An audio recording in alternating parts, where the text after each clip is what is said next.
躲避黑暗。跟紧魔才走，我们被他甩开。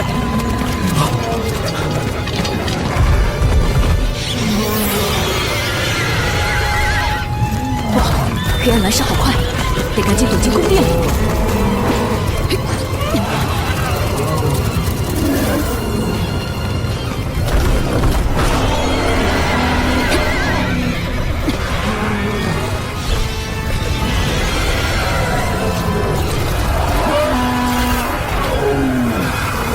屈师兄救我！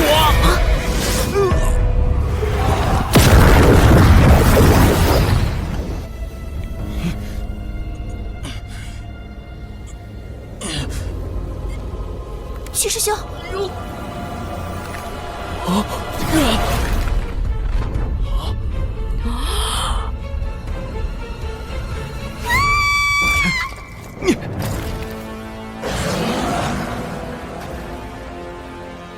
秦师妹莫怕，两位师弟因除魔未到而死，死得壮烈。魔崽子实在歹毒，故意在黑暗来临前一刻才来到这里，就是想借黑暗来害死我们。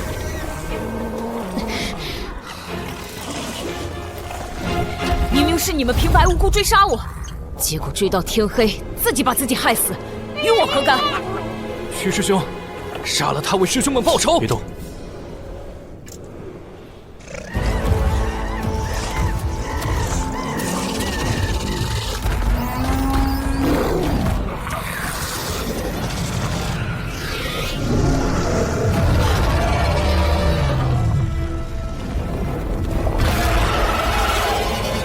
这些异兽很多都是不死不休的天敌，而现在却相安无事，很是古怪。他们似乎定下了规矩，不得在此处厮杀。今晚不要动手，等到天亮。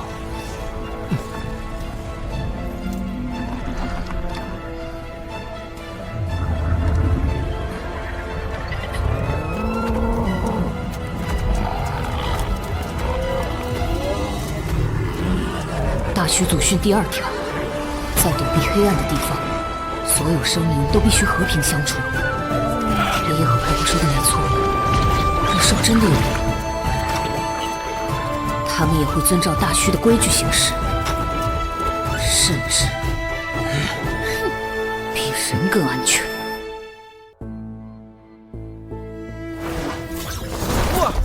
木儿！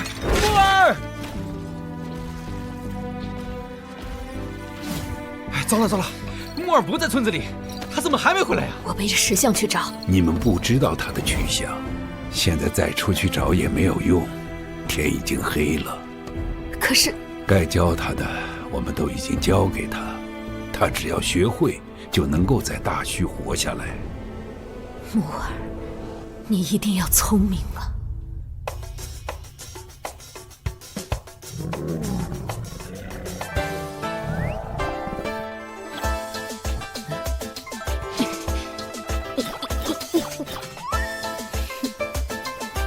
条件太简陋了，只能做个简单的武器防身。这3个家伙又想做什么？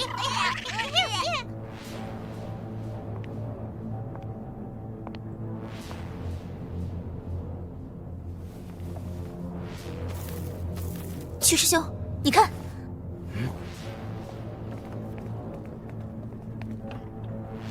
的确是旧时代神国的文字，神、女、官。看来此处就是神国的遗迹。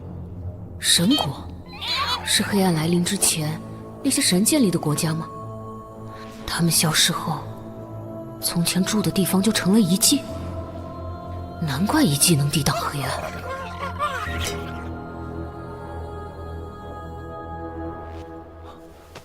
师傅们四处探寻的神机秘宝，说不定就藏在这里。仔细搜。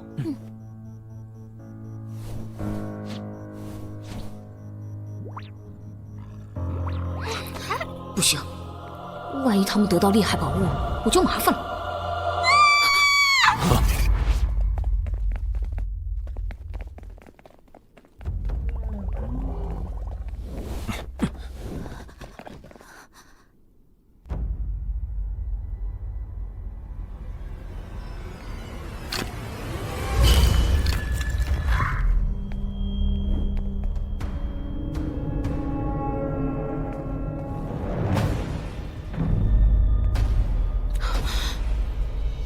么有这么多尸骨？奇怪，还都是一样的姿势，就好像所有人都在打坐的一瞬间同时死去。谁杀了他们？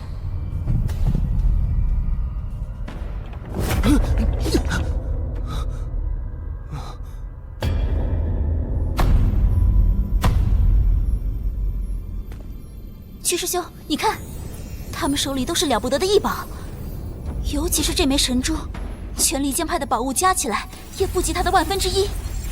要是得到这些宝贝，我们甚至可以自立门户，自成一派，随便拿出一点献给延康朝廷，皇帝和国师定会给我们封个大官。上天待我们不薄。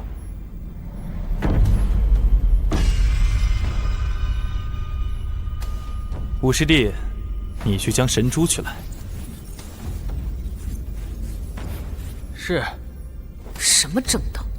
表面上敬神畏神，打劫起宝物倒是毫不手软，比魔道更像魔道。不过，连异兽也不敢取走的宝物，能被他们得手吗？他刚才动了一下。这些异宝都是死物，你放心。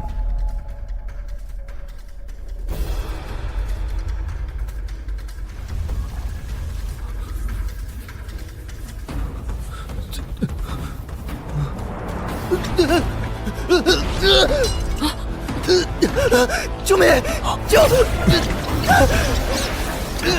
救我！不好，异宝已经通灵，不是他们的主人，也会反遭其害。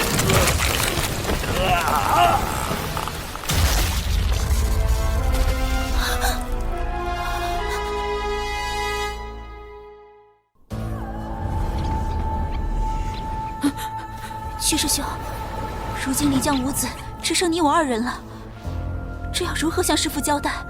秦师妹切记，3位师弟是为除魔而死，都是被那魔崽子害死的。明明是你们贪图宝物，还想陷害我，这2个人绝对不会让我活着离开。可恨性去的太强，我打不过。要是能破壁觉醒就好了。我的元气有了属性攻击力，肯定会实力大增。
快跑！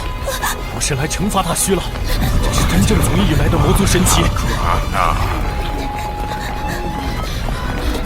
我在此受死！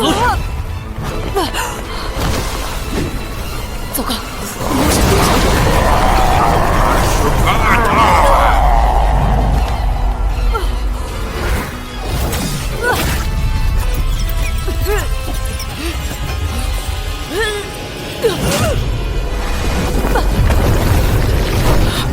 好恐怖的魔音，我快要被撕裂了。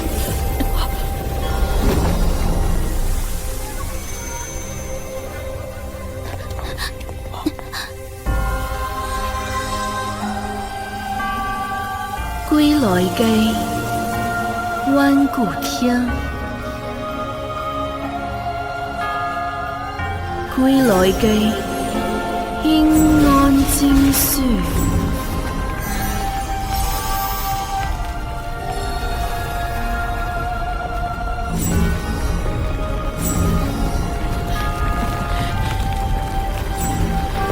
尸骨活过来了，他们是神女。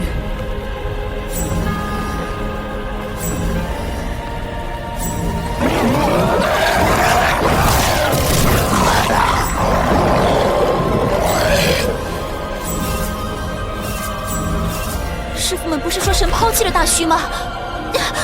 为什么神女还能在遗迹县里帮清明抵挡魔族？别胡思乱想，神国早在旧时代就已经覆灭，邪灵的不过是神骨上的残魂。恐怕这遗迹里发生过极惨烈的战争，才会让残魂的战意亡不至尽，与我厮杀。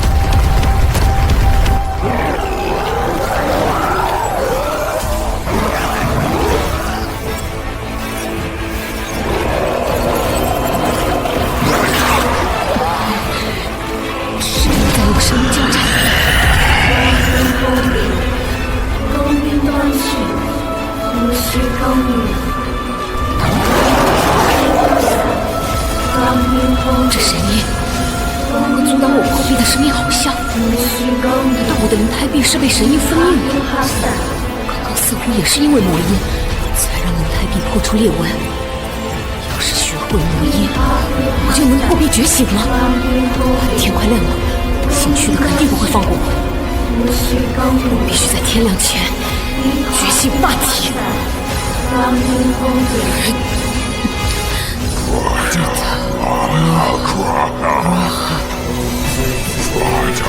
等等，最让我的是神的身份，这岂不是说我是被神封印的魔了？难不成我还真是魔崽子？不，村长爷爷都说了，我是霸体，怎么会是魔？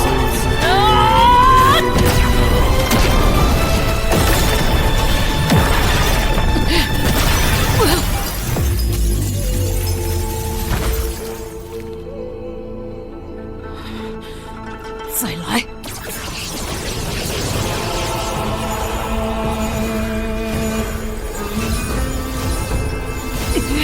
魔崽子经受神音和魔音的双重冲击，这下定要魂飞魄散。我的亲，他的元气波动很剧烈，还在不断增强。他在利用神魔之音修炼，可他连灵胎都觉醒不了，只是个普通人，这种低等体质怎能承受神音魔音？此子实在古怪，不除掉他，往后必成大祸。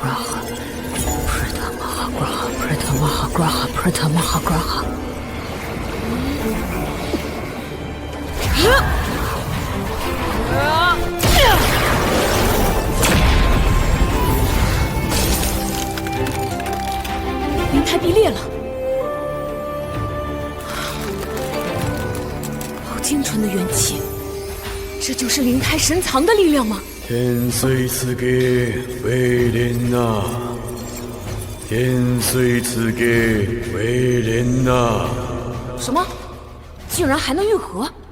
我还是不够强，不能一鼓作气完全破除灵胎壁。不过，吸收灵胎神藏的元气之后，我的力量又提升了不少。要不了多久，我一定可以彻底破壁。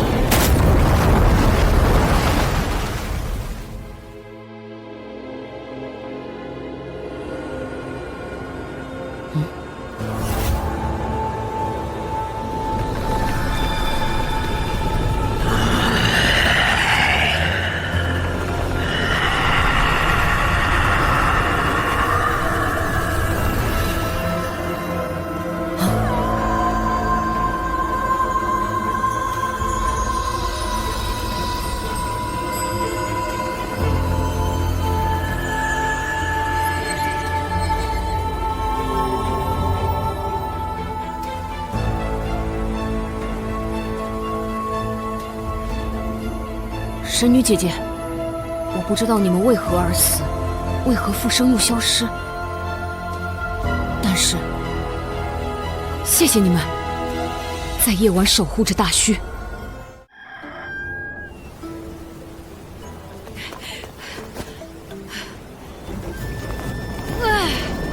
我终于可以一个人出门历练了，太好了！不知道大虚的遗迹里还有什么秘密？哎，会不会对我冲击灵胎壁有帮助呢？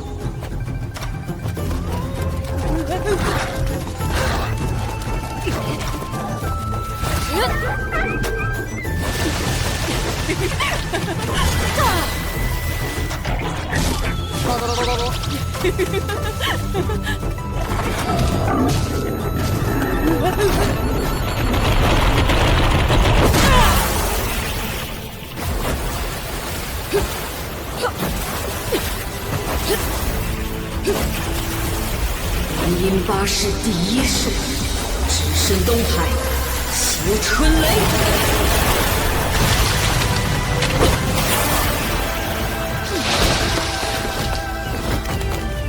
还是没能做到掌心雷。那爷爷说一拳一掌，迸发雷霆爆音，雷音要威力惊人，射人心魂，才算达到了雷音八式的最低层次。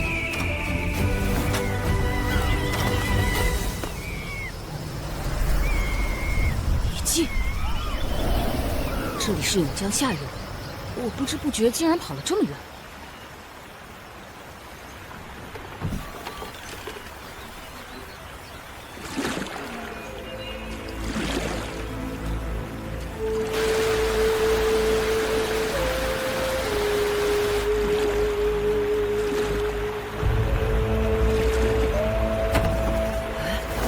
原来不是遗迹，是座庙宇。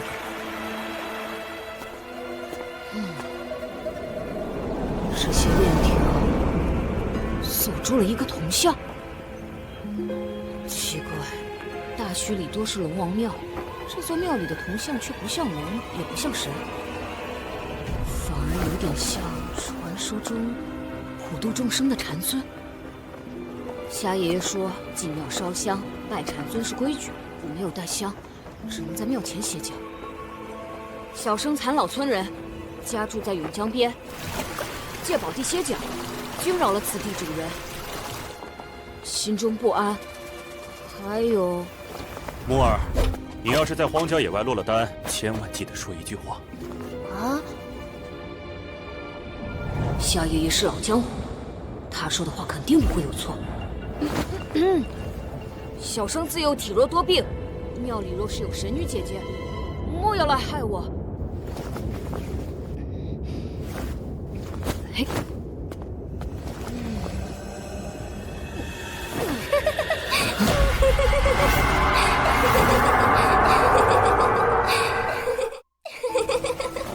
你说话真是有趣。这位是神女姐姐吗？哪有什么神女姐姐？我叫仙青儿，就住在附近。你叫什么名字？我叫秦牧，就是姓秦的放牛娃的意思。哎，你的牛呢？牛变成了女人，现在没有牛了。怎么变的？你会变吗？你还有什么好玩的事情啊？快进来跟我说说。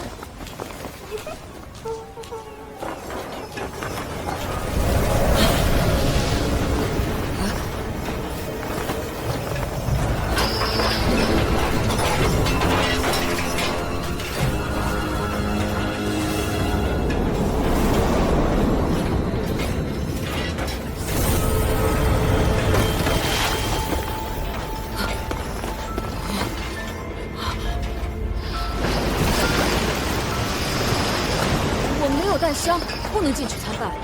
你想知道好玩的事情，出来便是。进来嘛，你不是想找个地方歇脚吗？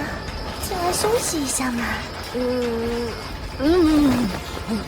进来嘛。我自幼体弱。你进来呀。不。给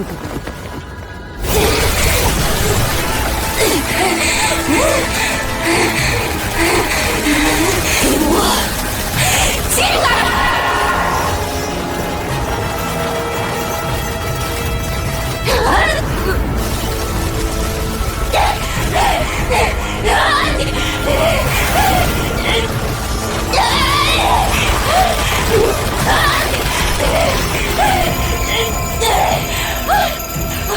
原来这些缠在铜匠身上的铁链，一端沉入永江，另一端就锁在这个怪物的身上。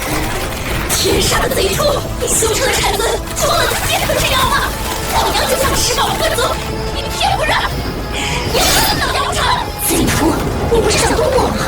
我饿死了，谁也记不得，谁也别修禅，送上门的肉，送上门的肉啊！都是人骨，到底有多少人死在这庙中？虽然不知道雕怎么修成的禅宗，但这尊铜像可以镇压怪物，或许也可以助我破开灵胎壁。Preta Maha Graha Preta Maha Pashupati Preta Maha Graha Preta Maha Pashupati Preta Maha Graha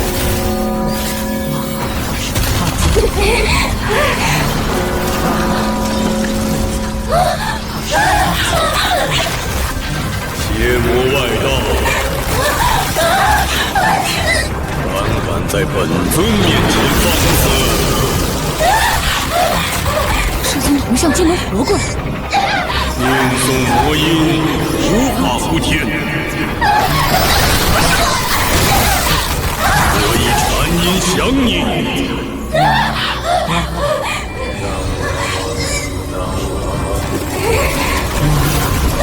贼徒，你要再见了！竟然就是要我受苦受痛的！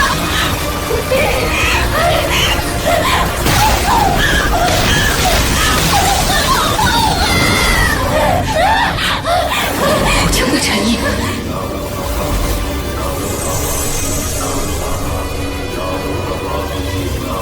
魔音有效果。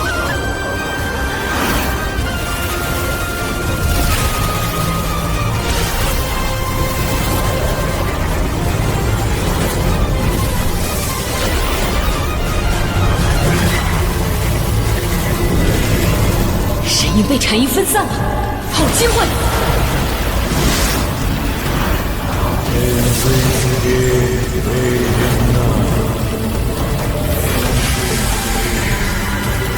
！Preta Maha Graha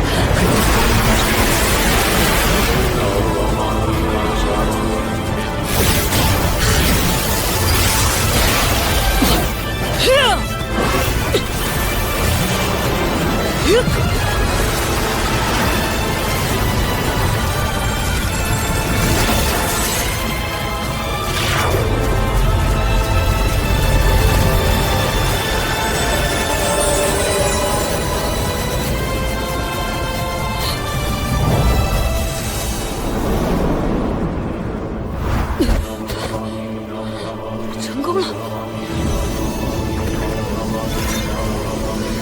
元气充盈全身，成功了！我真的破壁成功了，太好了！邪魔消散，本尊又有功德一件。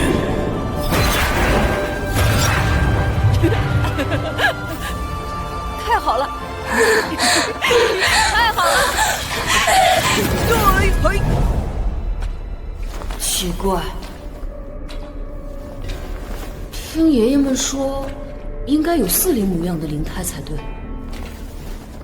怎么什么东西都没有？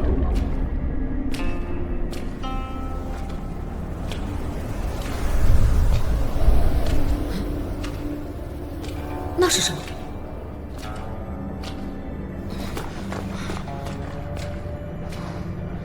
一个小孩的石像。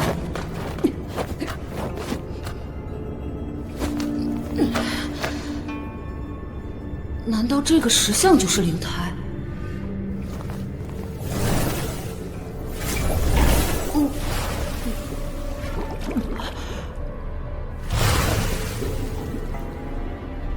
怎么越看越觉得熟悉？这不是我小时候的模样吗？谁雕了个我的像，藏在我的灵胎神藏里？好神奇啊！晶莹剔透的。还有点柔软。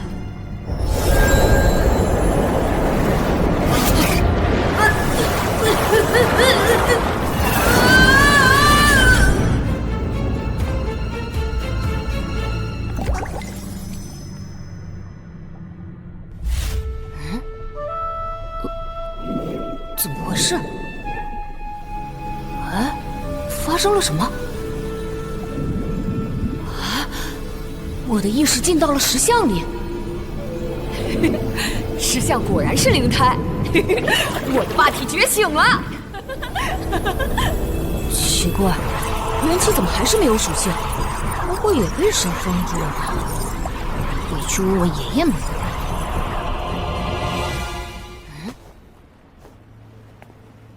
刚刚铜像还活过来呢，这会儿怎么不动了？再用魔音引出他试试。正好一并治了你。他妈哈瓜哈，他妈哈帕修帕提。孽障，还敢放肆！那乌阿玛事情果然是你在说魔语，罪妇，你是真相，都说了不是我。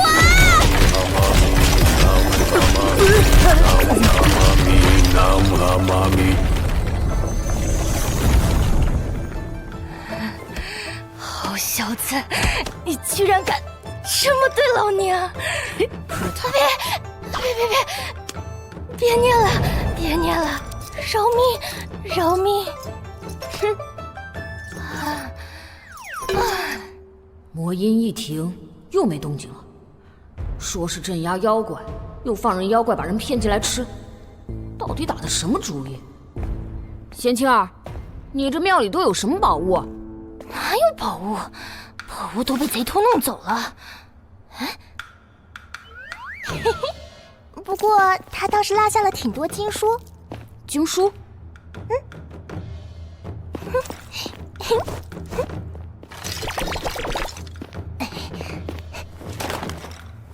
那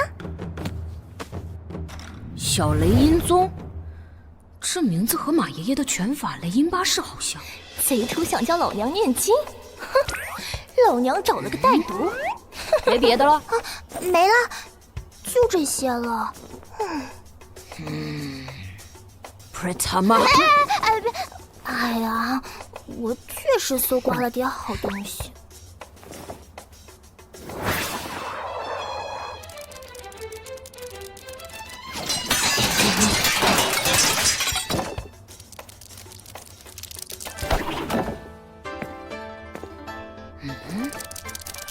只有这些？你别小看了他们。喏，这柄燕翅刀就是六合神藏中才能运生的宝物，威力惊人，叫做灵冰。你这是什么刀？六合境高手用自身元气运养的灵冰，居然一碰到它就断。我们村雅爷爷练的，叫杀猪刀。这么好的炼制手法，造把杀猪刀，真是暴殄天物啊！不许侮辱雅爷爷！那包袱里藏的什么？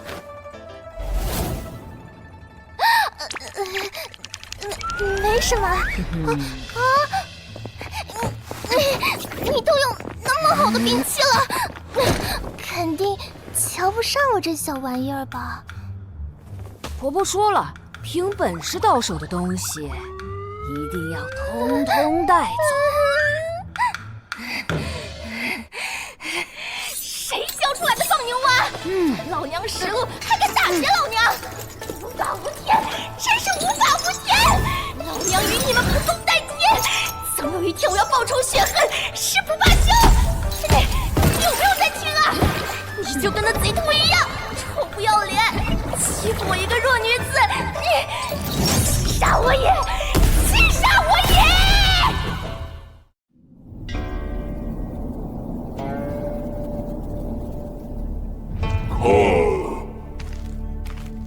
原来你住的这片山谷叫镇妖宫。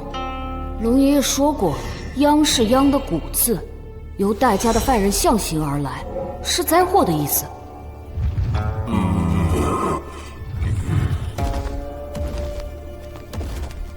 这座宫殿到底镇压着什么灾祸？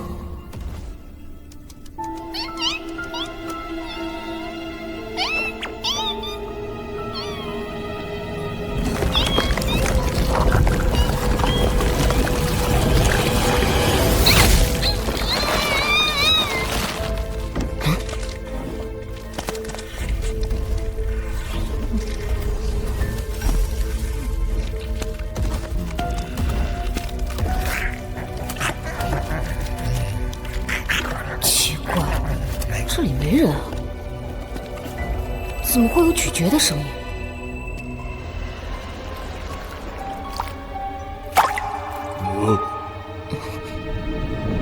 们的影子都好好的，哪儿来的第三个影子？他是谁？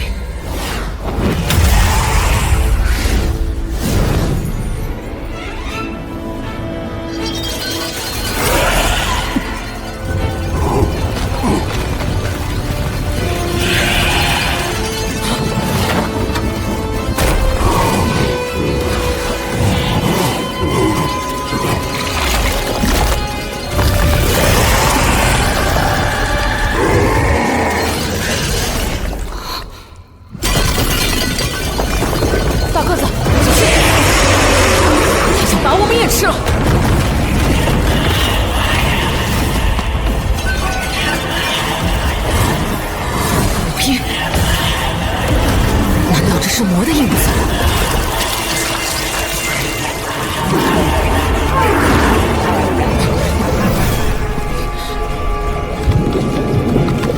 算了，管他是什么，现在逃出去才是关键。他妈哈瓦呀！大个子！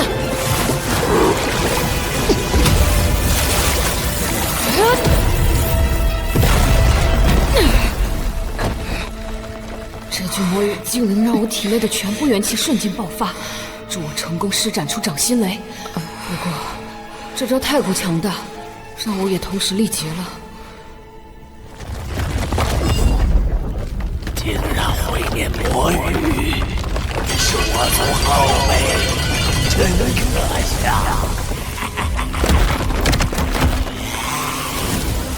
我身为力印，乃是我族核心法门大自在印中的第一印，藏无上力量。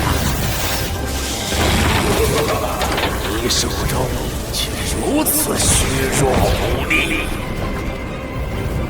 原来这招叫做魔神尾无印，晚辈愚钝，只学了些皮毛，没能发挥出它真正的威力。一知半解，当然无法发挥出法门玄妙。大自在印共有4印，让这猴子退开。我将余下1把传授给你。是，滚！这位前辈与我同族，不会害我。别担心，你先出去等我吧。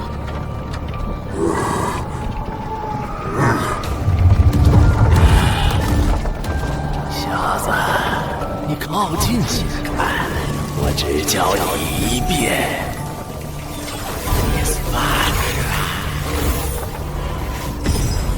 这是第2天魔自在。伊斯瓦赫拉，伊斯瓦赫拉，伊斯瓦赫拉。天魔自在印竟有夺魂摄魄之效，印性何为，令人防不胜防。小子，你看见殿中的长鼎了吗？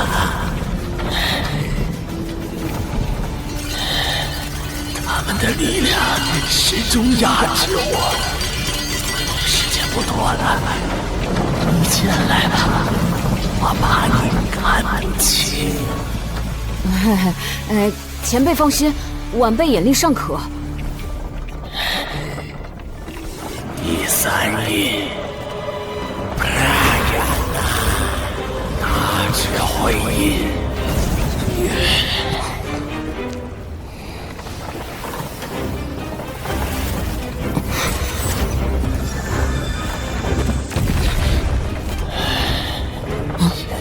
剩下第4印，大自在天魔印，这是千4印合一的最强印法。不过这一印更加复杂，我坚持不下去了。只有拔下这些长鼎，才能让我喘一口气。你进来帮我，我便可以将完整的印法传授给你。前辈，我还是不学了。我笨得很，连第3印都没学会。只要你拔下钉子，我便有力气教你第2遍。前辈刚才说过只教1遍，我怎能让前辈食言？我这么笨，有负前辈的期待，心中愧疚不已。不，你很聪明，你只看了1遍就学会了魔神尾离印和天魔自在印，连大智慧印也记得7、8成。我欣赏你的资质，可以破例多教你1遍。还是说，你在骗我功法？我好心好意教你，你却骗我！前辈何出此言？分明是你想骗我进去为你解封。那些长钉就像是婆婆的针线，把你的影子连同3魂7魄都封印在这个遗迹里了。你早就知道。前辈怎会不知你我并非同族？不过是想引诱我进殿为你拔去长钉，恐怕前辈一脱困便会将我也吃掉。我只是将计就计，骗了你2招半的印法。小骗子，我要弄死你！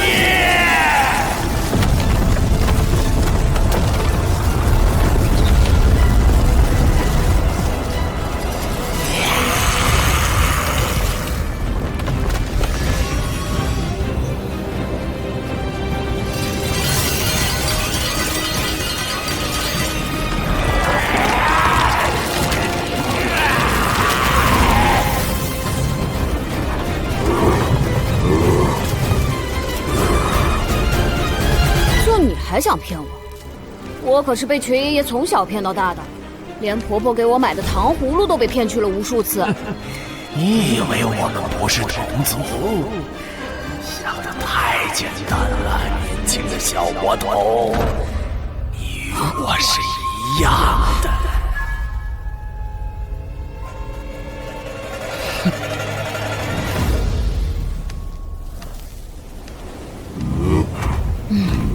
对我们这种忠厚老实的人而言，大虚实在太危险了。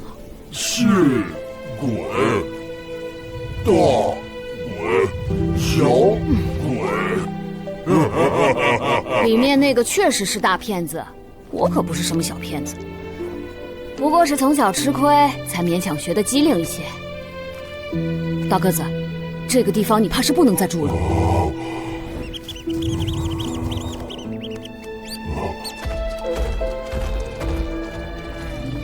好吧，这么多残老村确实住不下。你记得勤加修炼，那偏殿也千万不要再进去了。走。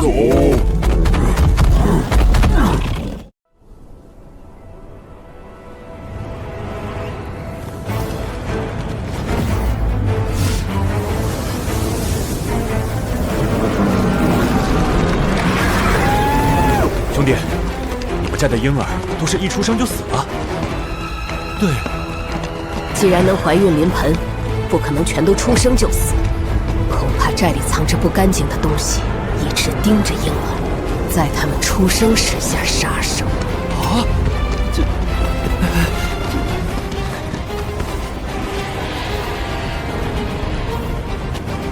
到了，那就是张庄寨。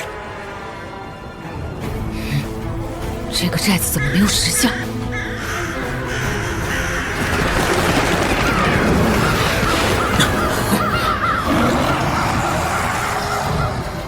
婆婆，快跟我来！娘子，娘子，娘子，我找来了残老村的老娘婆，一定会没事的。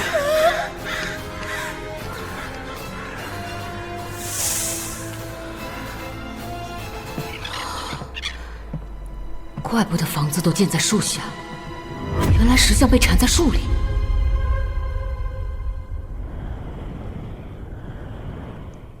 木儿，你开眼看看，倘若看见不干净的东西，你来处理。神霄天眼，开！婆婆在与婴儿接生，不能让不干净的东西暗算她。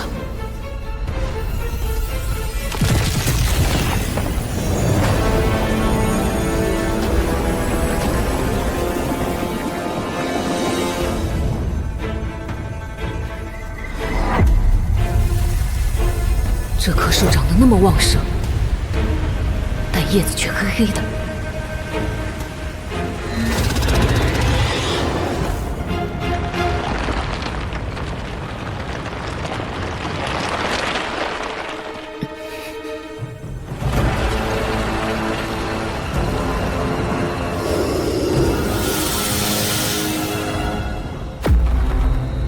不干净的东西，难道就是他？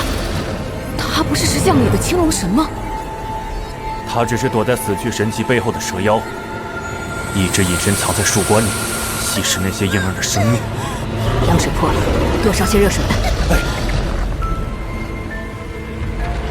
他害了多少婴儿性命？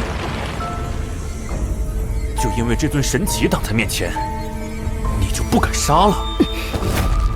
敢！帮妖害人的都是坏石头。那现在，你就向这尊神出刀，斩杀这头大蛇！快，再加把劲儿！快点，孩子快出生了。童爷爷说，大蛇打7寸，杀这种大蛇，我只能出其不意，一击毙命。看见孩子的头了，再用力呀！就因为这尊神祇挡在面前，你就不敢杀了？沃尔霸体无双，绝不可能会输。有武不真正保护老子，我要拼这神杀回去！就是神，就是陈尊，就是我！我要向神出发！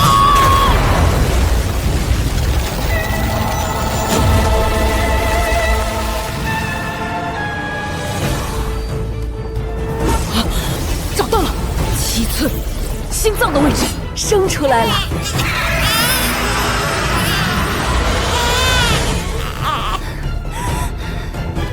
关火！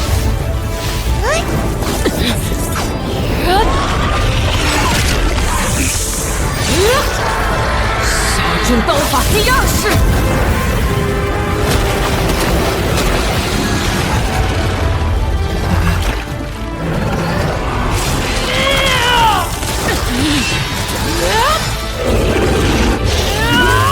日耀东海，天劫浪。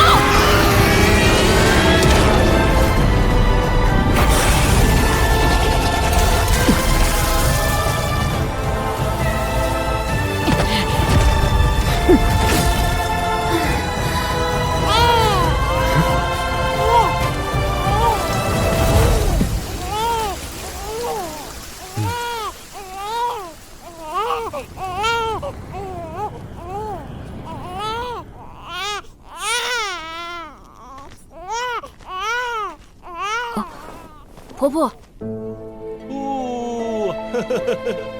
哎呀，乖儿子！婆婆，生小孩那么危险，他哪会叫？他的父母为什么还愿意把他生出来啊？像谁呀？像你。那是为人父母对子女的爱。爱？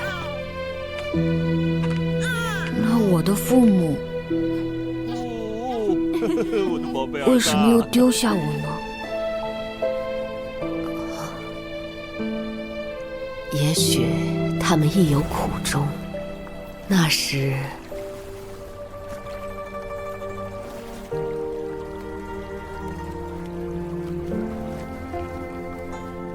放心吧，孩子安全了。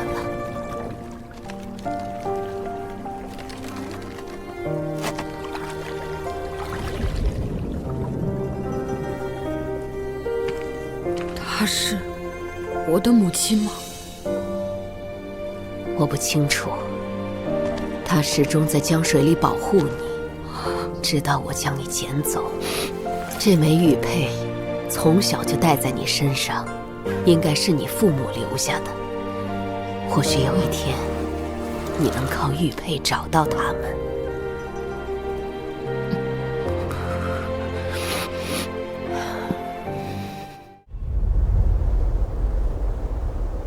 严康大军恐怕会在黑暗降临前进城。百姓都安全了吗？我们怎么办？战！天黑之前，谁也别想从这儿过去。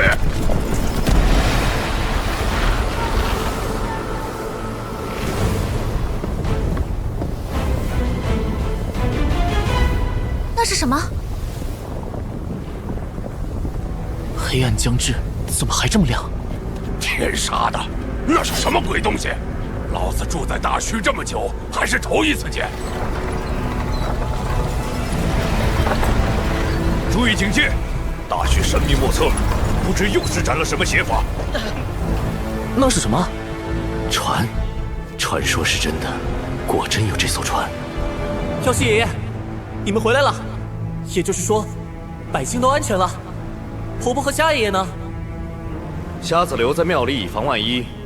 我们本想去接应四婆婆，却看见了这艘船。这艘船为何现在出现？真的是船！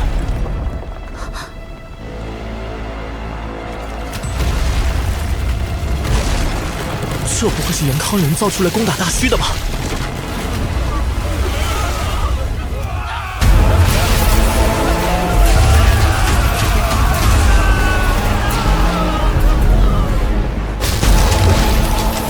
天色上将，少主威力太强，船队恐怕难以招架。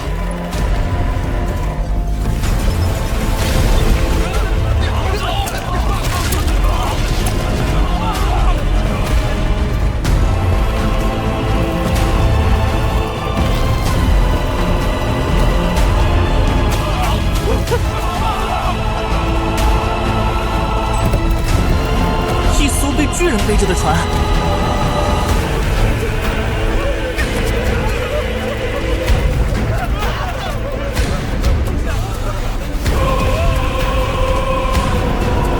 军速速避让！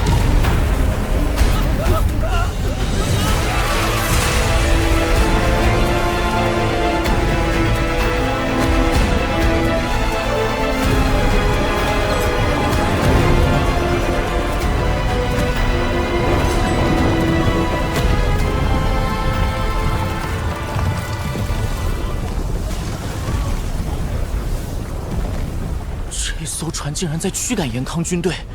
保护大墟，几十万大军都无法撼动它分毫。太阳船，这一定就是太阳船。木儿，你怎么知道？在真阳宫壁画上见过。相传太阳船长着24条腿，如今亲眼所见，原来是由12名巨人扛着船体，拖着太阳跨山越海。太阳？那个大黑球就是太阳吗？它怎么是黑色的？难道熄灭了？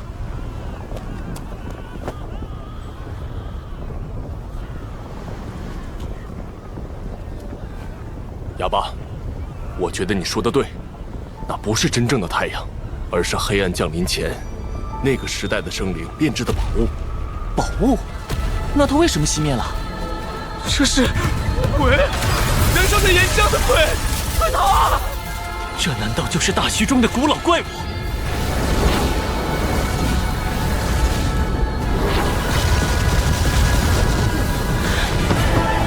青龙镜，白虎军听令，攻击船体！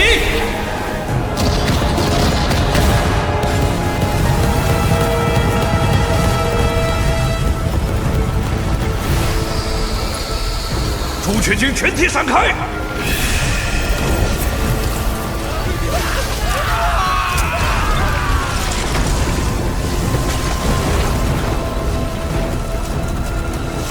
天策上将，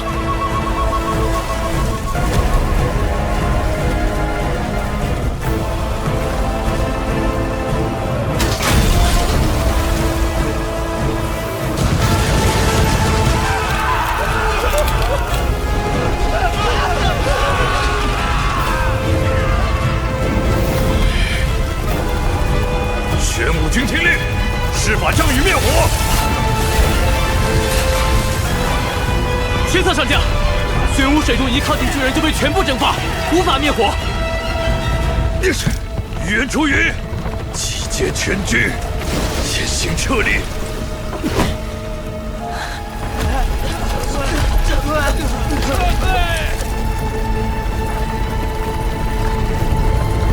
若果是熄灭的太阳，我严康大军与这庞然大物碰撞，犹如螳臂当车。黑暗降临前的生灵创造的太阳船，的确非同凡响。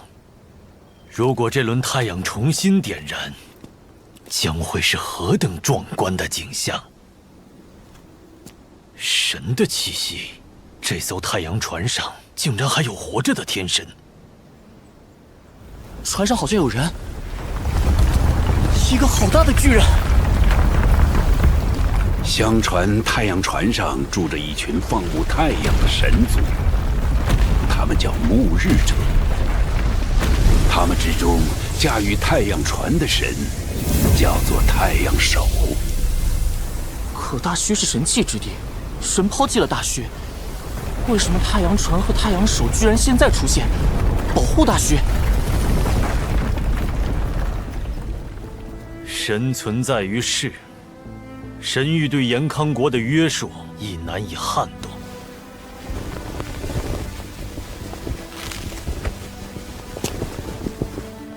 传令，退兵，50年内不再踏足大虚。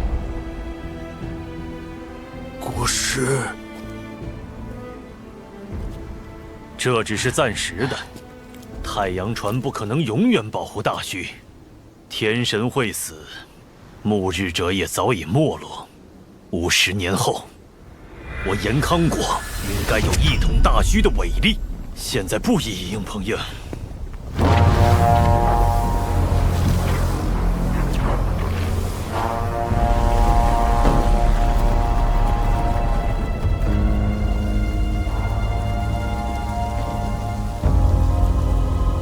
神船降临，国师铭记收兵。齐殿下，我们的计划失败了。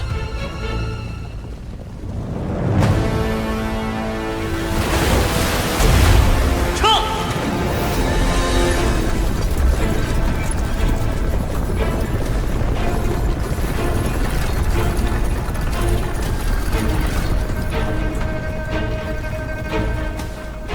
延康国师知难而退，屠夫，把你的刀役收走。我们为了这一战准备已久，延康国师却被太阳手吓退，没能见识两代最强之间的对战，真是一大遗憾。不如上船跟神干一架。又疯了！你连这半截的身子也不想要了？走吧。去接应司婆婆和瞎子，伺机撤退。到底是怎样的时代，能够制造出如此庞大的一艘船，在黑暗降临前拉着燃烧的太阳，在大虚的土地上穿行？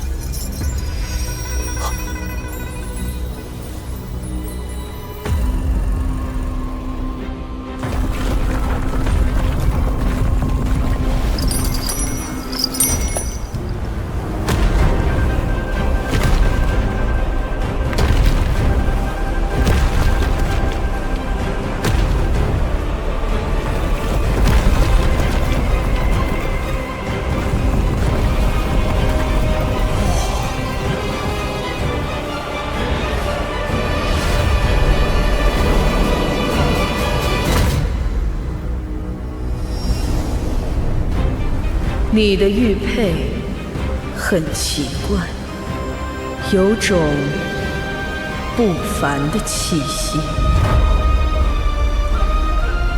这神器如此高大，他就是太阳手。太阳手前辈认得这块玉佩？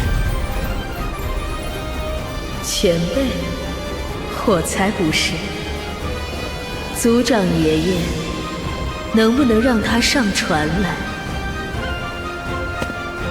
大旗将来，大旗将来！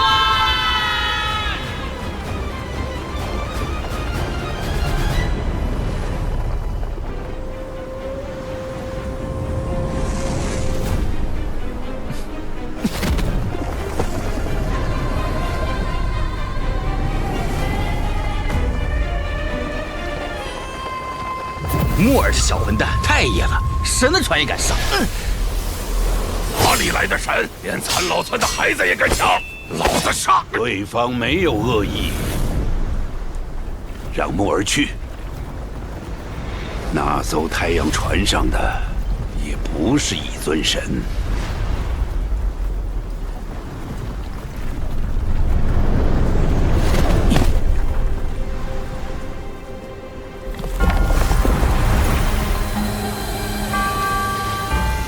他的手离开船柱，身体就变小了。那个船柱是什么？居然能让他这么厉害！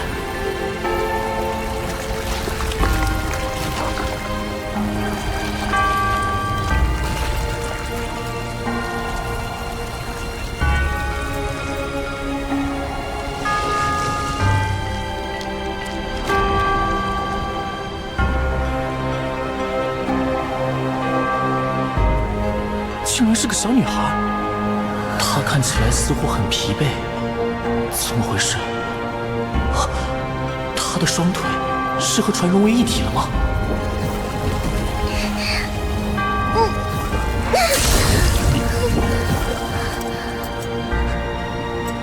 这艘太阳船好古怪，就像是要把她的双腿吞噬了一样。那个少年，你过来。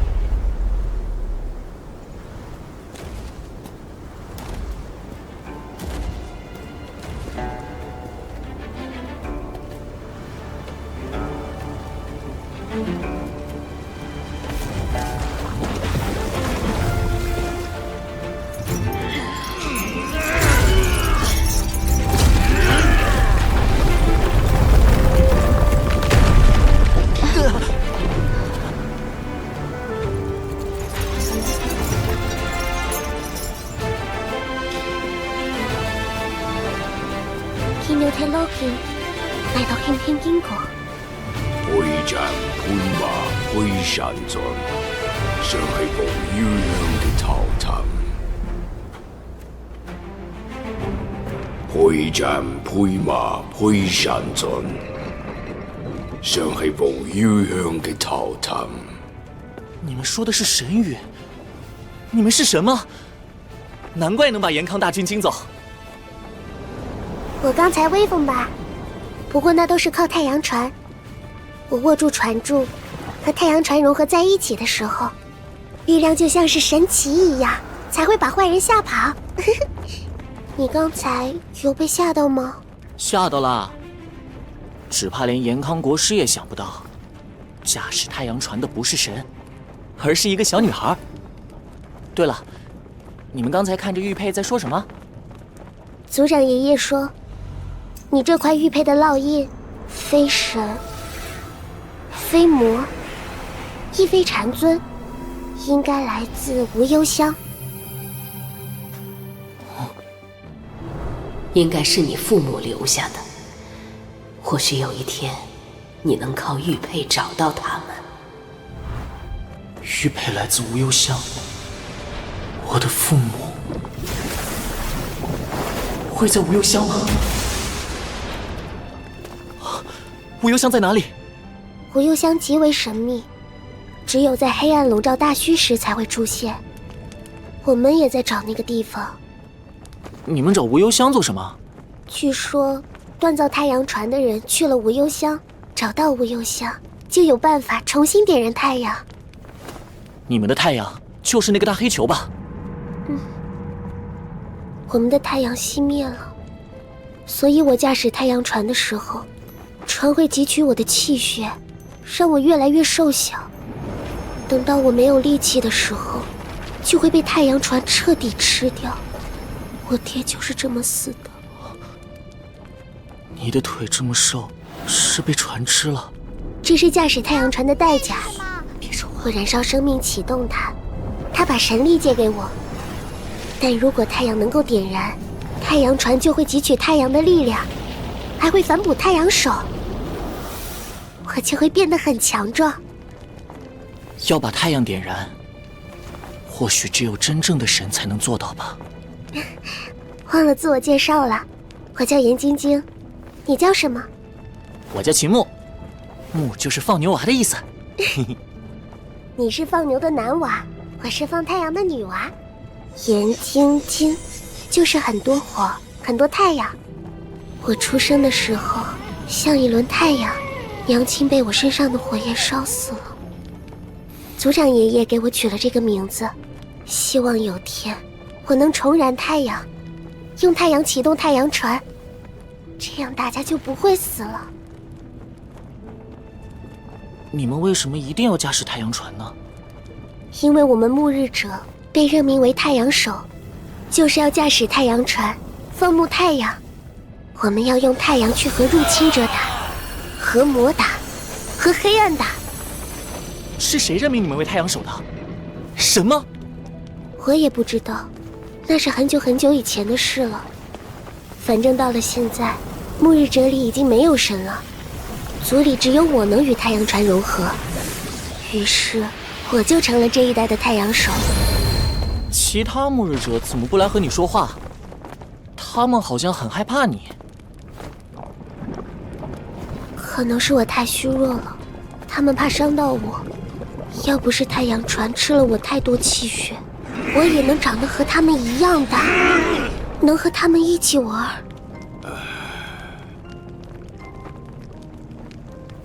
将来，如果我有能力，能够找到无忧香的话，一定会帮你点燃太阳，让你从太阳船里解脱出来。真的吗？我期待有这一天，那时我就可以走路跑步了，也可以像其他暮日者一样强壮。太阳少，健康界嘅军隊亦齊地退出太氣。天黑了，我也该去黑暗里打架了。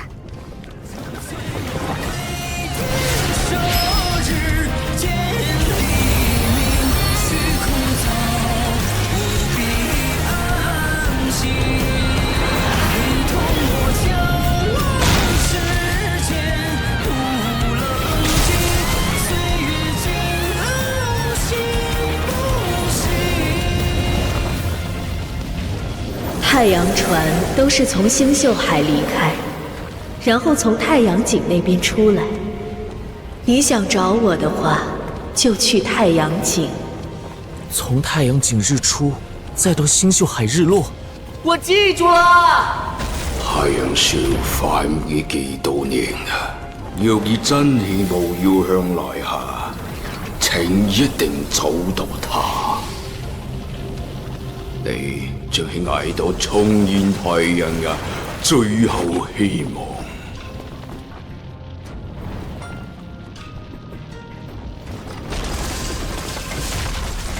他在說什麼？聽起來好像很悲傷。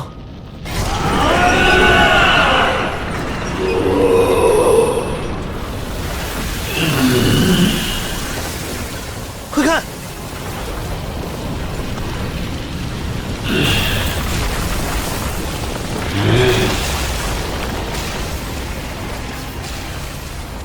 村长爷爷，为什么有的神驾驶太阳船保护大虚，有的神又写下神谕抛弃大虚呢？人有一心，神也一样。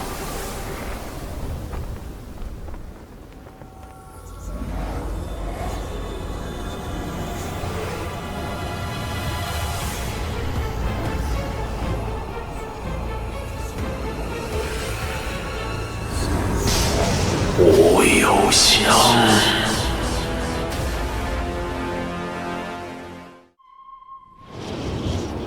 神啸、青啸、碧啸、丹啸、景啸、玉啸、狼啸、紫霄、火霄，九重天眼，开！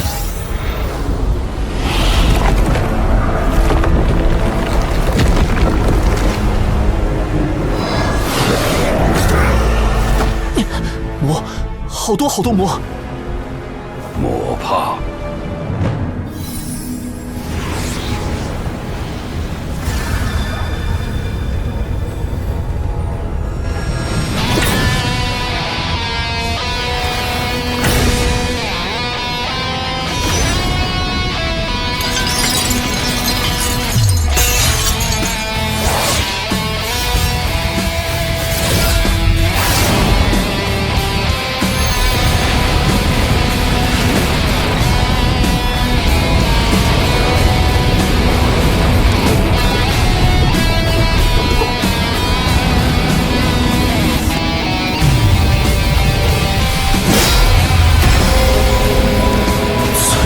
爷身上的光比星宿石还亮，就像神一样。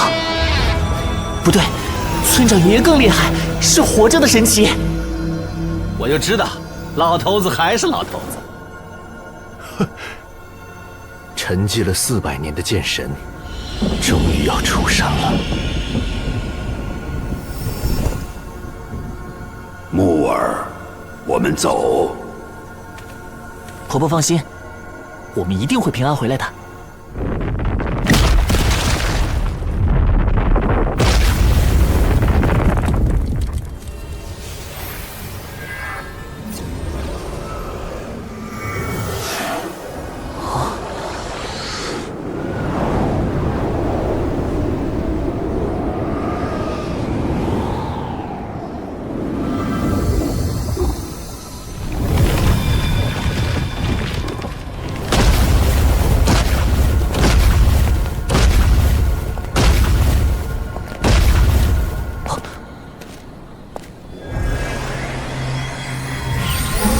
万龙除星，原来香龙城，哦不，旧时代的天龙星宫是长这样吗？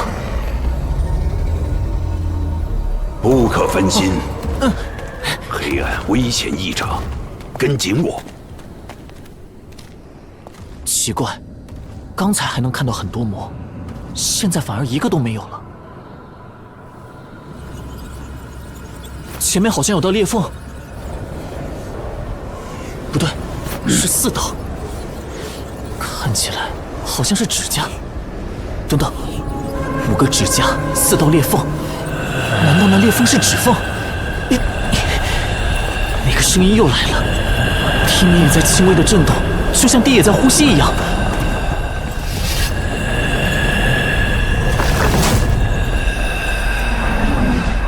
那是……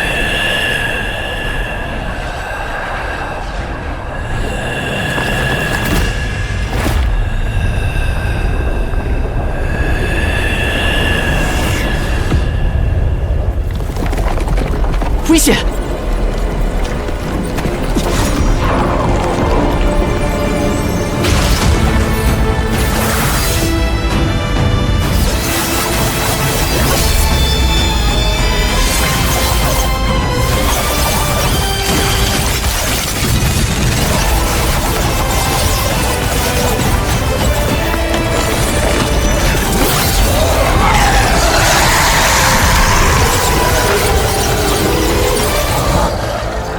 这就是当年最强的剑。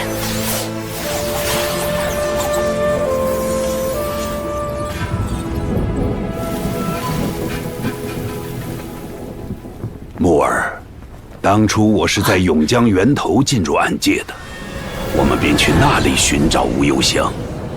这一路要奔行5000里，你速度太慢，我带着你。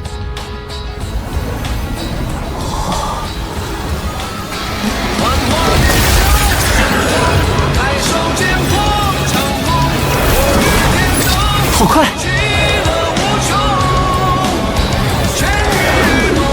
那是我们村。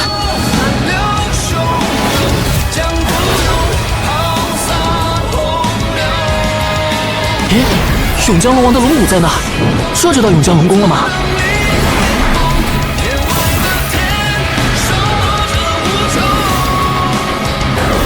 是神女关的神女。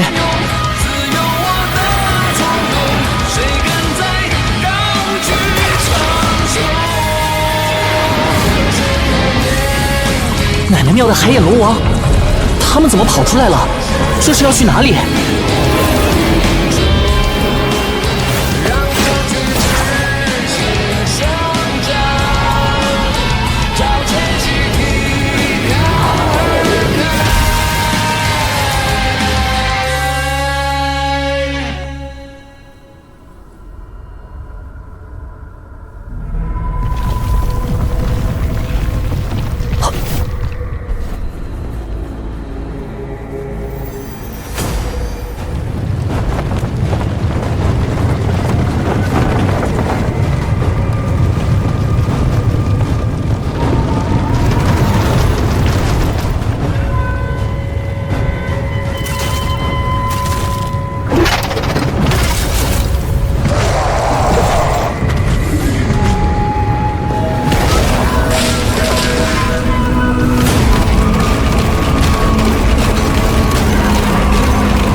这些都是神魔吗？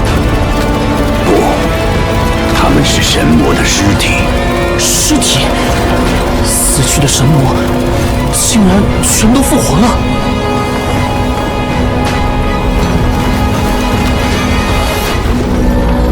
这些神魔复活之后要去哪里啊？神魔古战场，我曾在白天去过一次。那片古战场，白日见不到任何一具神魔尸体，尸体都是在黑暗降临时复活的，然后进入战场开战。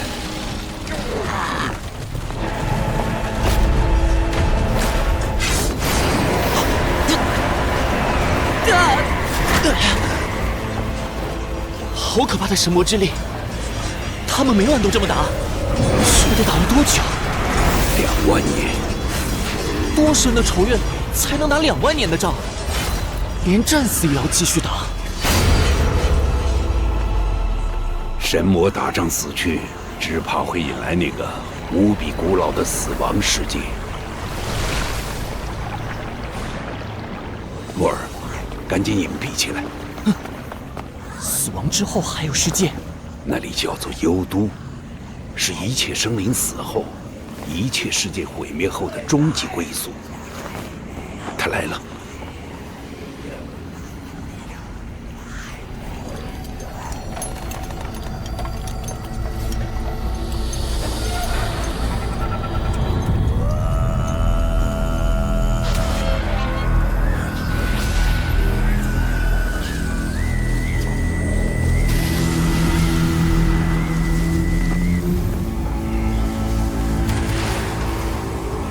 那个老爷爷是从幽都来的。他是幽都的府君，一位极其可怕的古老神祇，常在夜晚时出现，接引亡者。千万不要惊动他。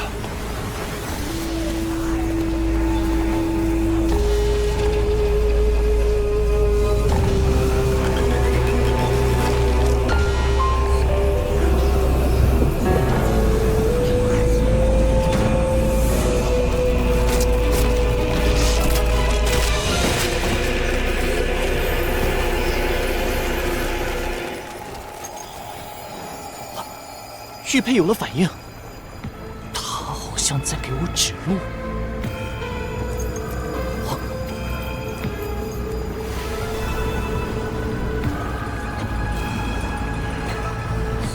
又是你！等等，别跑！莫尔，快停下！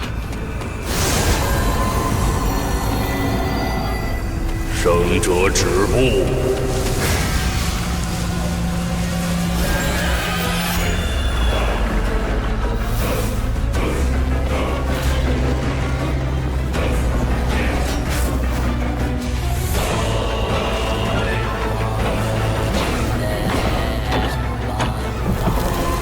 摄取魂魄和记忆，是幽都走马灯。小辈有失礼数，还望府君海涵。我们无意干涉幽都办事，只想寻路前往无忧乡。你们去不了真正的无忧乡。谢府君提点。莫尔，下次看见府君，一定要躲远点儿。幽都府君掌管王者秩序，只要不招惹他，他不会干涉活人的事。府君为什么说我们到不了无忧乡？我分明见到那个影子往黑暗里跑去了。他有可能是我的亲人，或者我的母亲。不急，一步不来。玉佩指的方向是永江源头，我们继续往上游去。死者生界，是这个世界的名字吗？还有一行字：生者止步，死者前行。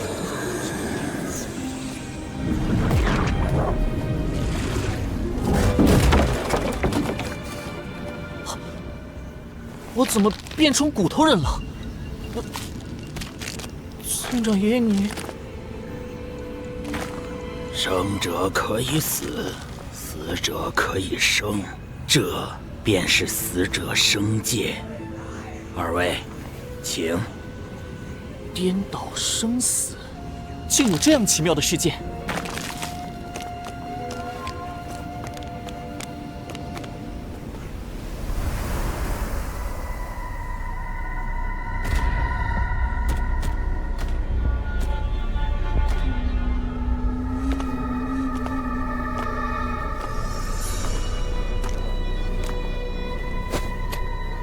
奇怪，这些村民居然在夜里劳作，还有这么浓的雾，这要怎么耕种？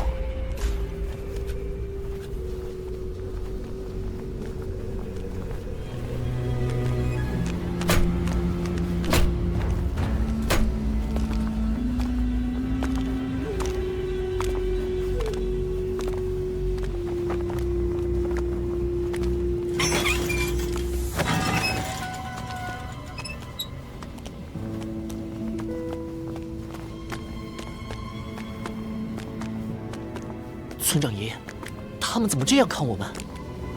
死者生界改变了生和死的规则，我们在他们眼中就是这里的死人。两位外乡客，有何贵干？请问老丈，无忧乡该怎么走？穿过这片雾海，过了一条河，便可以见到无忧乡。多谢。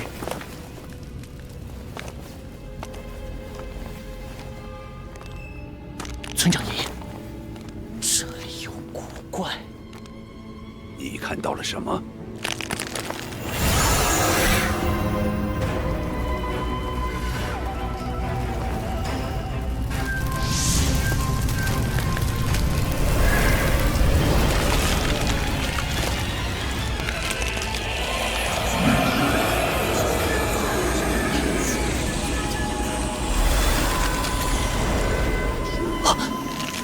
村子里的都不是人，是魔。那些魔没动手杀我们，反而告诉我们无忧乡的所在。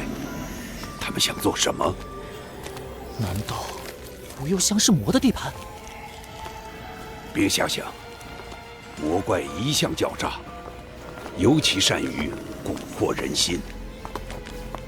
我们既然已经到了这里，就去探个明白。倘若无忧乡当真与魔有关，便立刻退出来。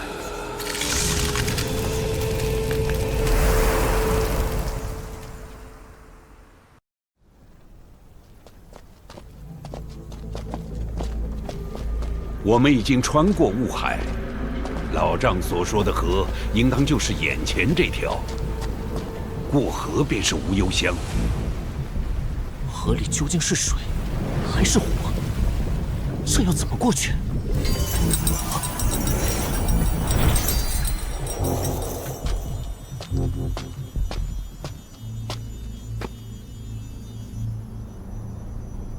太阳船？不对，拖着的好像也不是太阳，还有些幽光，这是什么？一轮残破的月亮，这是月亮船。原来月亮长这个样子啊！奇怪，月亮船不是和太阳船一样应该待在大虚吗？怎么跑到了死者生界？玉佩对他的反应好强烈，难道月亮船就是无忧乡？月亮出现在夜晚，因此月亮船通常在黑夜活动。无忧乡只在黑暗出现，或许就是这个原因。摩儿，无忧乡很可能就在月亮船上。你见到的那个影子，就是来找你的沐月者。沐月者？啊！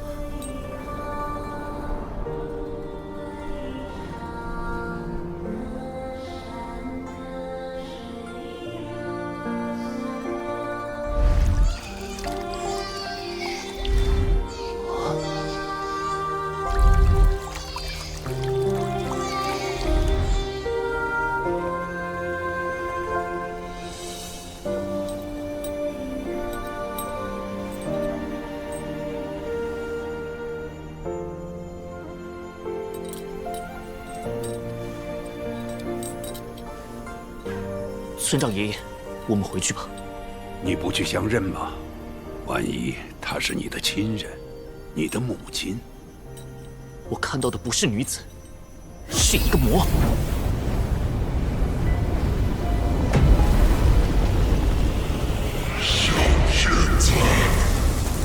曾经被封印在真阳宫墙壁里的那尊魔神，利用严康入侵引发的血潮，他破开封印逃了出来。原本他应该只剩下魂魄，可现在，想必是进入死者生界，重新恢复了力量。他多次试图引诱我进入黑暗，就是为了再次杀死我。这一切都是一场骗局。好家伙，连我这个老江湖也险些着了道。小魔头，你当初骗我2招半的印法，那才叫骗。如今你想找无忧香，我也想找。用人族这种低等生灵的话来说，应该是互帮互助，怎么能叫骗呢？你也要找无忧香？我们做个交易，你把玉佩交给我，我带你回无忧香。我不会再上你的当。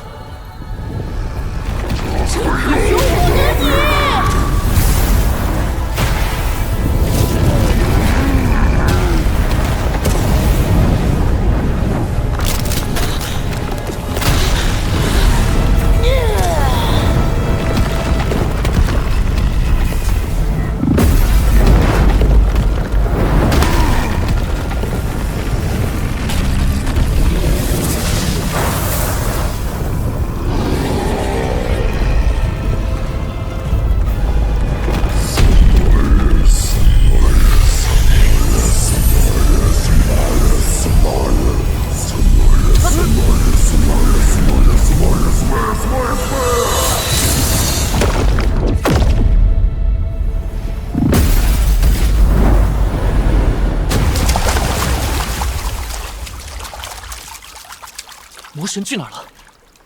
这是什么地方？彼岸之际，天魔众生，但守住了无名之战。魔神竟创造出一个属于魔的极乐之界，那魔神肯定没安好心，我们得赶紧离开这里。刚才我们是被漩涡吸进来的，是不是也能从漩涡出去？诶，那个漩涡呢？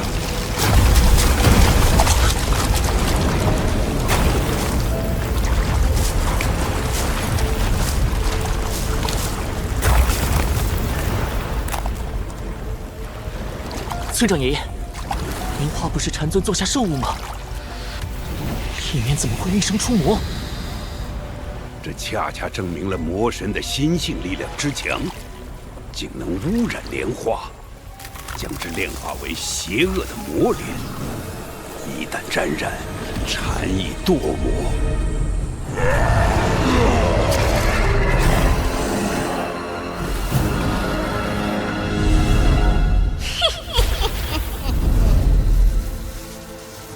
他们是魔族的8大精锐之一。发布天魔柱。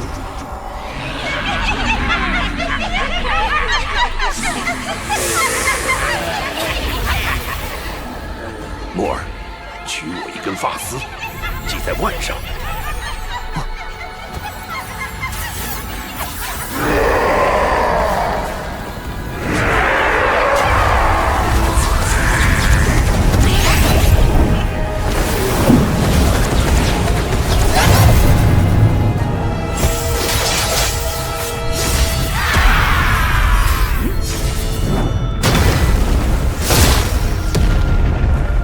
漩涡在那儿。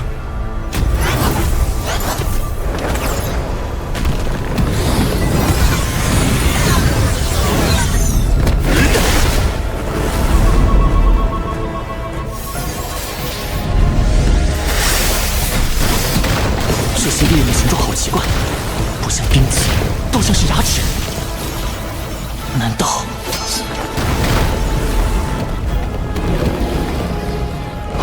一直埋伏在漩涡的出口，等着我们自己进入他口中。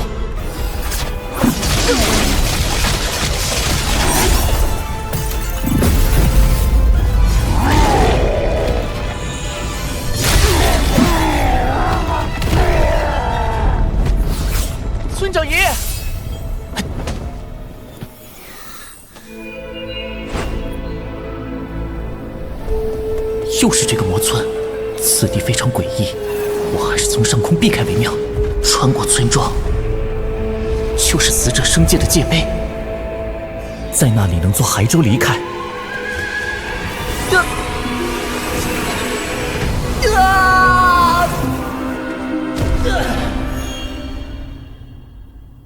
我脚下的风怎么突然没了？糟了，村长爷爷的头发丝也没了。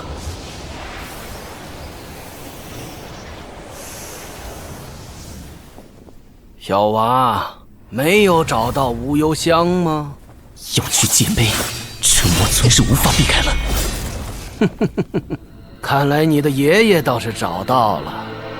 人死，自然无忧嘛。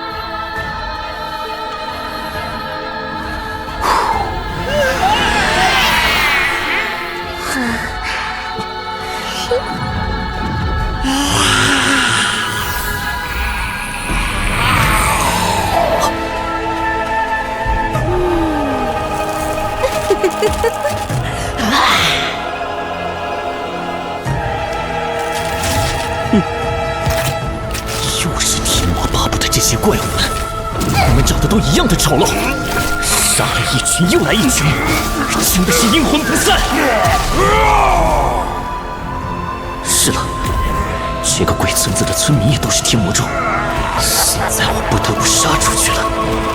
村长爷爷还在等着我，杀出去，不惜一切杀出这个村子，让你的刀燃烧，让你的气燃烧，让你的精神燃烧，燃烧之后就是武道的极致，就是神通。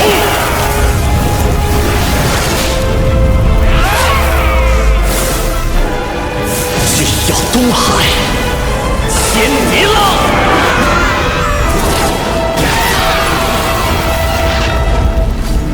魔只在黑暗里活动，每逢日出便会退去，可见他们畏惧日光。你们这些只敢躲在黑暗里的东西，可敢与我的刀光一战？莫儿记住，今天更强的是剑意，只要剑意够强，便可击碎一切，切开一切，摧毁一切。杀只杀，这就是我的剑意。这件事，长剑士，点剑士。这小子自燃了神藏，把刀光化作日光。可惜是个假太阳，他撑不了多久就要被自己的元气烧死。放心，在那之前，我一定会把你们杀光。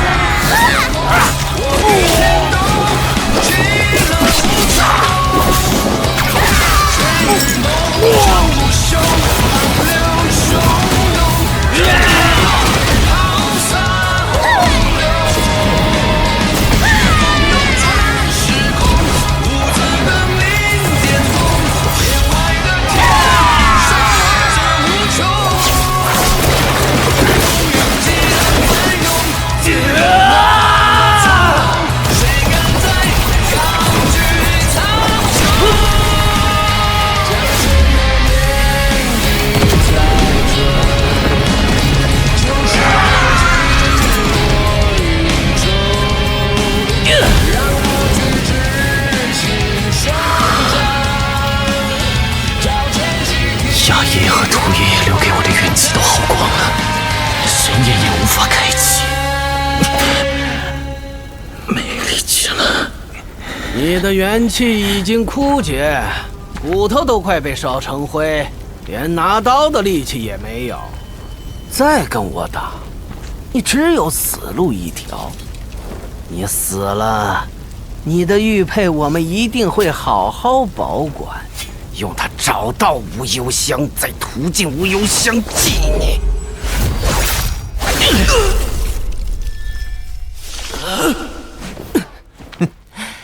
老张这么想去无忧香，这便送你去。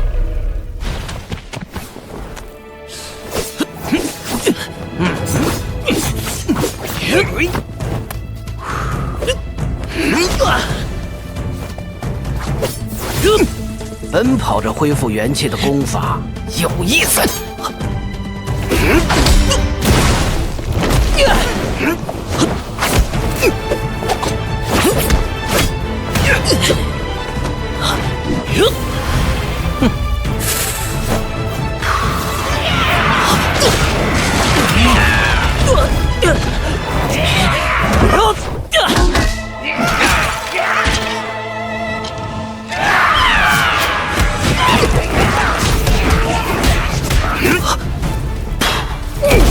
三魂齐动，奇破皆惊，享受魂飞魄散的滋味吧！不好，神系魂怪抓住了我的三魂七魄，动不了了。锁魂定身，造化天魔功，既然可以锁住别人的魂魄，一定也可以锁住我自己的。靠你了，大禹天魔镜！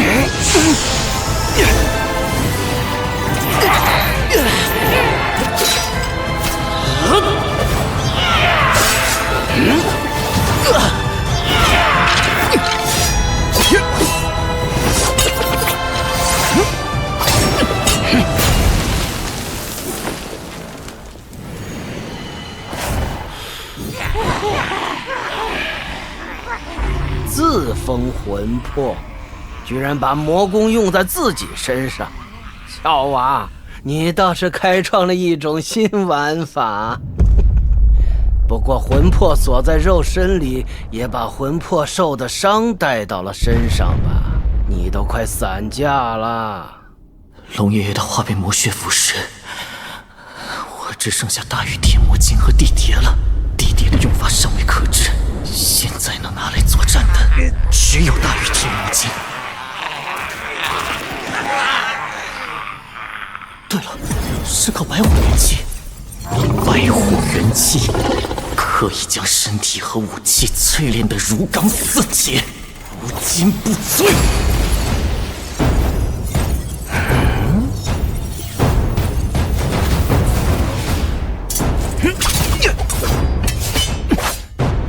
魂壶。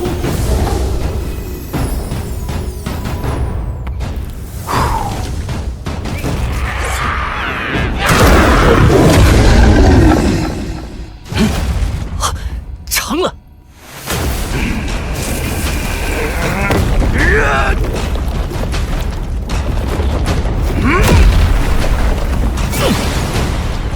元气淬体，你哪来的白虎元气？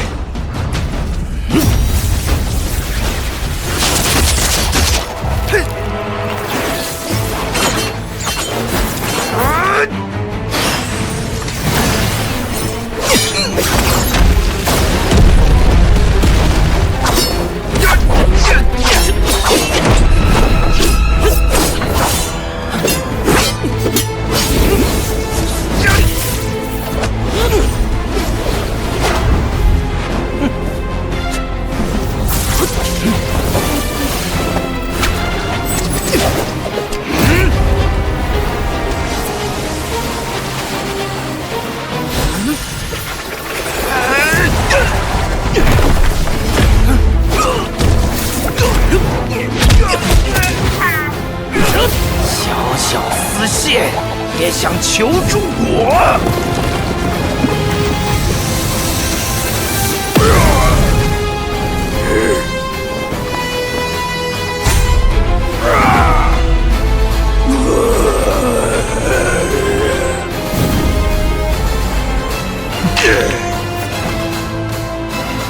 离开死者生界，我的力量会不断提升，而你则会再次死去。好狡诈的小娃！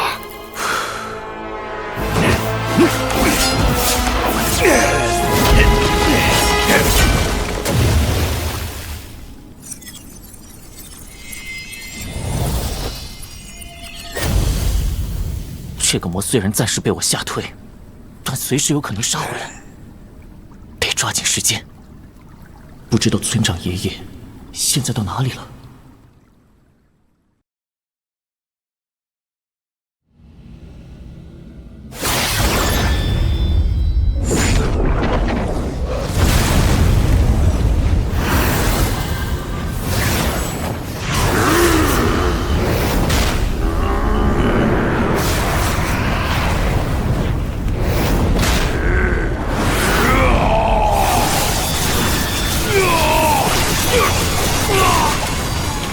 借用那女子的模样蛊惑木耳，一定知道木耳身世的一些隐秘。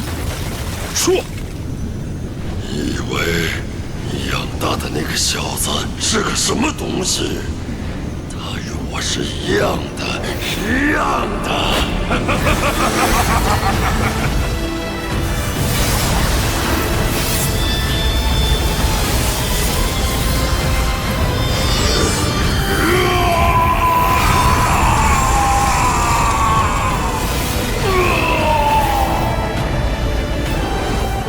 蛊惑人心的魔，嘴里没句实话。穿过这片雾海，过了一条河，便可以见到无忧乡。过河便是无忧乡吗？看来那里应该就是死者生界的都城——丰都。丰都门关，就是在传说中的鬼门关。难道无忧乡指的是丰都？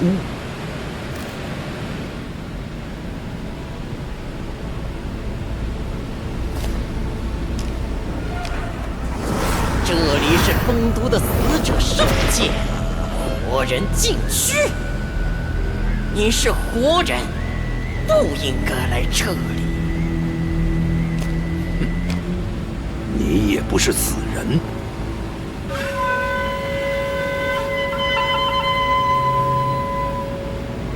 我名赤秀，是替丰都王捉拿犯人的夜游神。能够自由穿梭于丰都和大虚之间，所以，在死者生界作乱的魔神不是丰都王的犯人，闯入这里的活人反而是你捉拿的对象。魔神作乱，自会付出他的代价。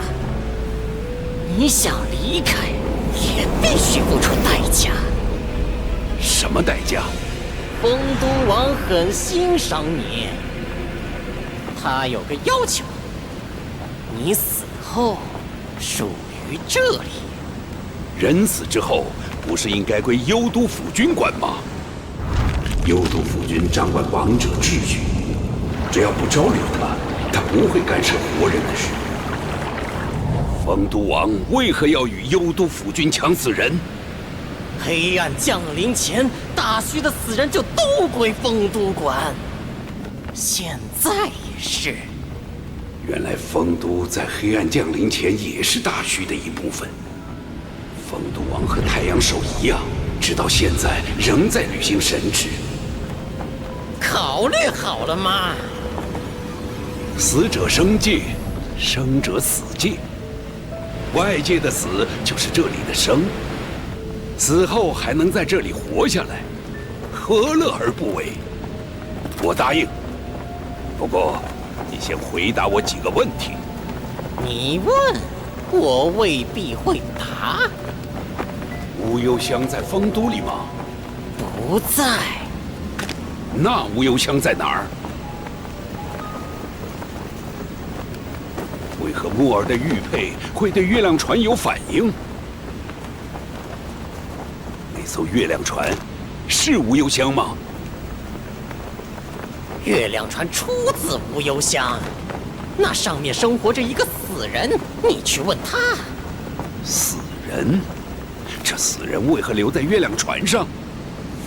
你的问题太多了，我很讨厌你。那个死人醒了，你去找他。别忘记你的承诺。你死后我去接你，不要跟幽都府君走。丰都与幽都的冲突从何而来？那个月亮船上的死人不去幽都，也不去丰都。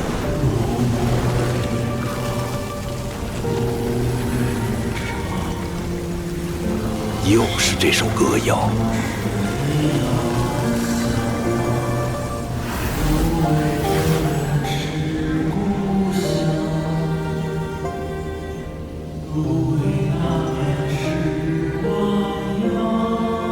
不知道村长爷爷现在怎么样？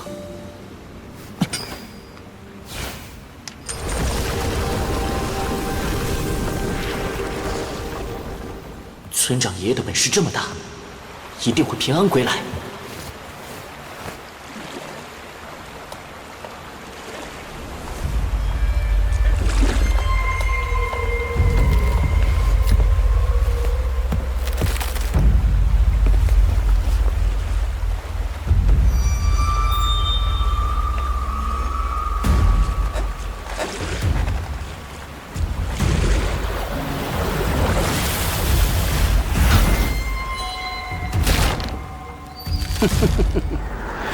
又是你！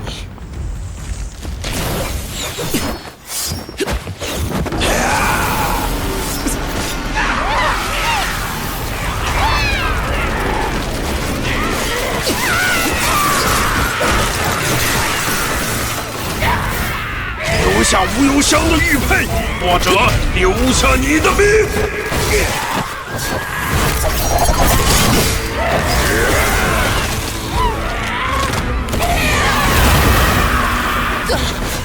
看来只要骸舟不翻，他是不会出手的。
难不成你无法恢复了？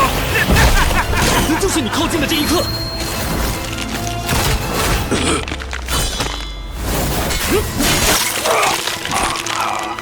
斩剑剑！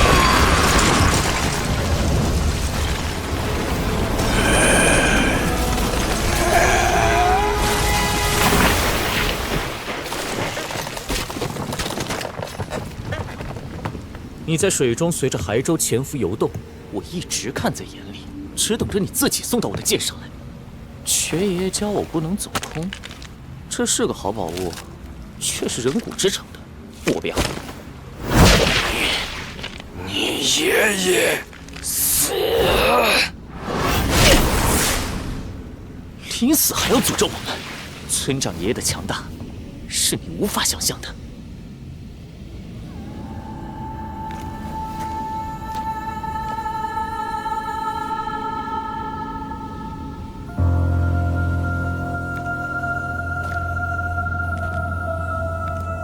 这艘月亮船似乎经历过一场大战。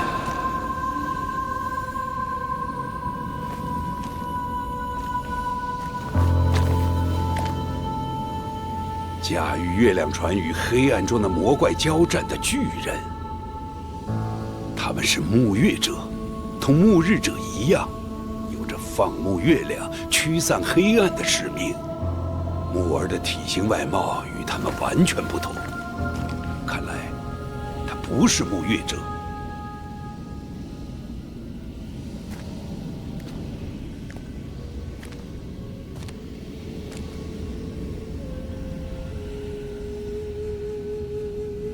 这轮月亮似乎也被打碎了，每每被牵动就有山石滚落，将大战后破败的月亮船永远地困在危险之中。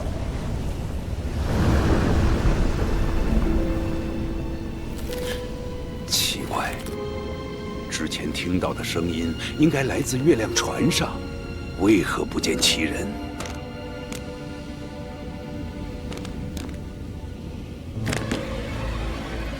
你在找我吗？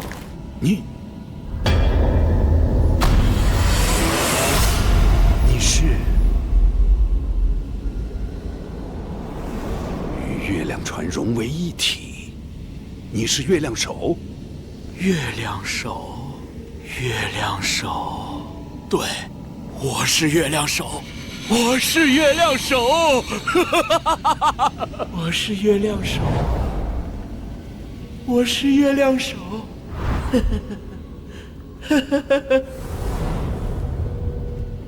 你知道无忧乡在哪里吗？自然，沐月者的月亮都是无忧乡炼制的。沐月者，沐月者，沐月者，沐月者，沐月者，沐月者，死了！啊，都死了，尸体都拼不到一起。我跑，我胆小，我把他们扔了，扔了，扔了，扔了！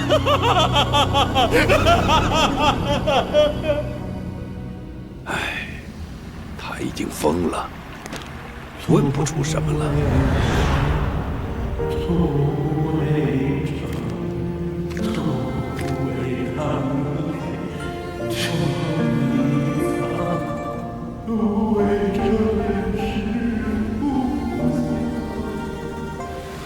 水道怎么越来越窄了？如果它完全合拢，我们会不会被永远困在黑暗里？木耳。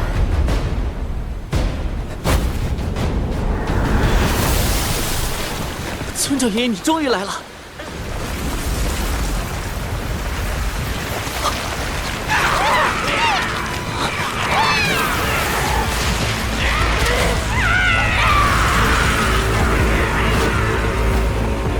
来不及了。